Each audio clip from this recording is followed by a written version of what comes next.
ఇప్పుడు కేవలం 7,999 up to 10 kgs వరకు బరువు తగ్గి అధిక బరువు నుంచి వచ్చే ప్రధాన సమస్యలను దూరం చేసుకోండి. ప్రతిపక్ష హోదా కల్పించాలంటూ ఏపీ హైకోర్టును ఆశ్రయించారు మాజీ సీఎం జగన్.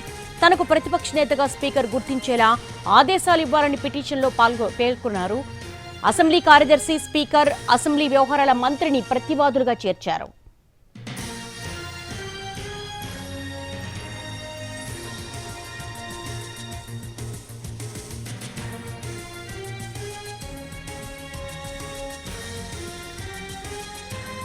బ్రేకింగ్ పాయింట్స్ చూస్తున్నాం. ప్రతిపక్ష హోదా కల్పించాలంటూ ఏపీ హైకోర్టును ఆశ్రయించారు మాజీ సీఎం జగన్మోహన్ రెడ్డి. తనకు ప్రతిపక్ష నేతగా స్పీకర్ గుర్తించేలా ఆదేశాలు ఇవ్వాలని పిటిషన్లో పేర్కొన్నారు. అసెంబ్లీ కార్యదర్శి, స్పీకర్, అసెంబ్లీ వ్యవహారాల మంత్రిని ప్రతివాదులుగా చేర్చారు. దీనికి సంబంధించి కూడా హైకోర్టును ఆశ్రయించారు. ఇక రాజ్యాంగ ప్రకారం ప్రతిపక్ష హోదా కల్పించాలంటే సంఖ్యాబలం పరంగా చూసుకోవాలి. దీనికి సంబంధించి కూడా లేటెస్ట్ అప్డేట్స్ మా ప్రతినిధి విజయవాడ నుంచి శ్రీకాంత్ అడిగి తెలుసుకుందాం. శ్రీకాంత్, ప్రతిపక్ష హోదా కల్పించాలంటూ ఏపీ హైకోర్టును ఆశ్రయించారు మాజీ సీఎం జగన్మోహన్ రెడ్డి. దీనికి సంబంధించి అప్డేట్స్ ఏంటి?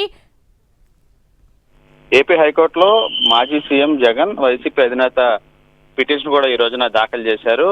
అసెంబ్లీకి సంబంధించి తనను లెజిస్లేటివ్ ఏదైతే ప్రతిపక్ష నేతగా గుర్తిస్తూ స్పీకర్ కి ఆదేశాలు ఇవ్వాలని కూడా ఆయన ఈ పిటిషన్ లో కూడా పేర్కొన్నారు.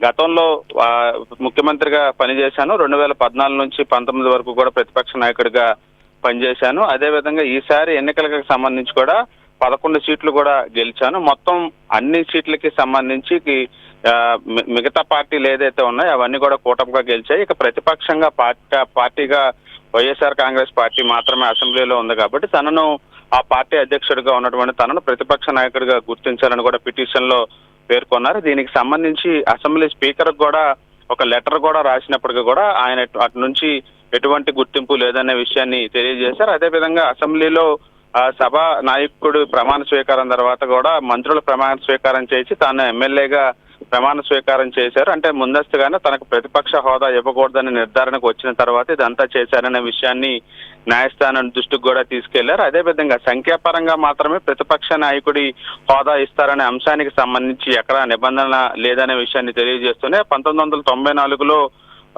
జనార్దన్ రెడ్డి ప్రతిపక్ష నాయకుడిగా కాంగ్రెస్ నుంచి ఎన్నికయ్యారు. ఆయనకి సీట్లు 26 వచ్చినప్పటికీ కూడా 294 సీట్లు ప్రతిపక్ష నాయకుడికి హోదా అప్పుడు కల్పించారు. అదేవిధంగా ఇటీవల ఢిల్లీలో కూడా ఇదే విధంగా 2015లో బీజేపీకి మొత్తం 70 సీట్లు ఉంటే 3 సీట్లు వచ్చినా కూడా వాళ్ళకు కూడా ప్రతిపక్ష నేత హోదాని బీజేపీకి అక్కడ కల్పించారనే విషయాలను కూడా ఉదాహరిస్తూ కూడా ఆయన అఫిడవిట్ లో కూడా పొందుపరచడం కూడా జరిగింది. అదేవిధంగా ఏపీ యాక్ట్ కి సంబంధించి కూడా 12B అనే అంశాన్ని కూడా ఆయన ఈ సందర్భంగా కోర్టుకి తన అఫిడవిట్ లో అయితే పిటిషన్ లో కూడా పేర్కొనడం కూడా జరిగింది. ఈ అంశాలన్నీ కూడా పరిగణలోకి తీసుకుని తనను రాజకీయంగా కక్ష సాధింపులో భాగంగానే ప్రతిపక్ష నేత హోదా ఇవ్వకుండా అధికార పార్టీ విధంగా చేస్తుందనే అంశాలన్నింటినీ కూడా న్యాయస్థానం దృష్టికి తీసుకెళ్లారు. అసెంబ్లీ సెక్రటరీ, లా సెక్రటరీతో పాటుగా స్పీకరు, పొలిటికల్ ఏదైతే అసెంబ్లీ వ్యవహారాల శాఖ మంత్రి వీళ్ళందరినీ కూడా ప్రతివాదులుగా చేరుస్తూ స్పీకర్ తనను అసెంబ్లీలో ప్రతిపక్ష నాయకుడిగా గుర్తించేలా ఆదేశాలు ఇవ్వాలని అయితే న్యాయస్థానం దృష్టికి అయితే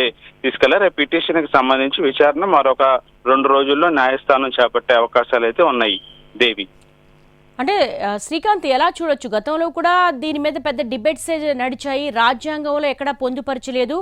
మినిమం 18 మంది ఎమ్మెల్యేలు ఉండాలని అప్పుడు ఆ కాలమాన పరిస్థితులను బట్టి పెట్టుకున్నారని. ఇది ఎంతవరకు స్పీకర్ పరిగణలోకి తీసుకునే అవకాశం ఉంటుంది? కోర్టు ఏ మేరకు జోక్యం చేసుకోవడానికి అవకాశం ఉంటుంది?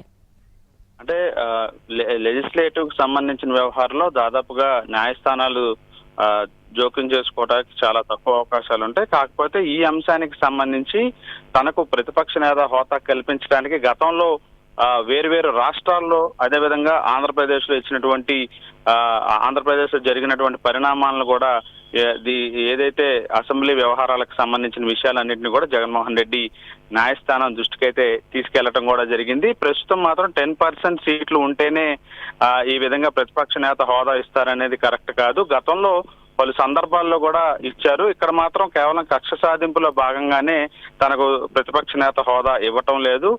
ఇవ్వటం వల్ల ప్రతిపక్ష నేత హోదాగా ఉండటం వల్ల ఎవరైతే రాష్ట్రంలో ఇబ్బందులు పడుతున్నారో వాళ్ళందరికీ వాళ్ళ సమస్యలు వినటానికి, వాళ్ళ పరిష్కరించడానికి కూడా వాళ్ళ వాణి అసెంబ్లీలో వినిపించడానికి అవకాశం ఉంటుందనే విషయాన్ని కూడా జగన్ ఈ సందర్భంగా పిటిషన్ దృష్టికి తీసుకెళ్లిన నేపథ్యంలో పూర్తి స్థాయిలో దీని మీద ఎటువంటి రియాక్షన్ ఉంటుంది, అంటే విచారణ చేపడతారా ఏంటి అనేది బెంచ్ మీదకి వచ్చిన తర్వాతే తెలుస్తుంది దేవి. ఒక 2 రోజుల్లో దీని మీద క్లారిటీ